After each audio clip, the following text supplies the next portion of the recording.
અંબાજીના ગબ્બર ખાતે સમગ્ર વિસ્તારને બાનમાં લેનાર મધમાખીઓને દૂર કરાઈ। જીવના જોખમ સાથે આ મધમાખી દૂર કરાતી હોય છે।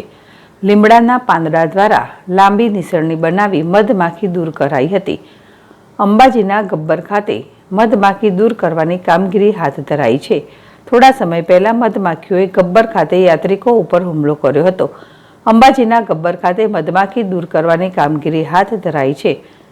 થોડા સમય પહેલા મધમાખીઓએ ગબ્બર ખાતે યાત્રિકો ઉપર હુમલો કર્યો હતો। આ ઘટનાક્રમોને પગલે તંત્ર સાબદું બન્યું હતું। તંત્રએ ગબ્બર પરિસ્થાન તમામ માટે બંધ કરીને આ મધપૂડો દૂર કરવાની તૈયારી કરી હતી અને ગઈકાલે ઠાકોર સમાજ દ્વારા મધમાખી દૂર કરવાની કામગીરી હાથ ધરાઈ હતી। માતાજીના ભમરા ગણાતા હોવાથી ધાર્મિક વિધિ કર્યા બાદ ભમરા દૂર કરવાની કામગીરી કરાઈ હતી। કોરી સમાજના યુવાનો દ્વારા જીવના જોખમ સાથે આ મધમાખી દૂર કરાતી હોય છે। આજ રોજ ગબ્બર ઉપર આ મધપૂડાનું જે કામગીરી ચાલુ છે એમાં ઠાકોર સમાજના અન્ય દુકાનવાળા, અમારા પૂજારીશ્રીઓ અને ગુજરાતની અંદર જેટલા યાત્રાળુઓ આવે છે એમને ના કરડે એના માટે આ પ્રોગ્રામ રાખેલો છે।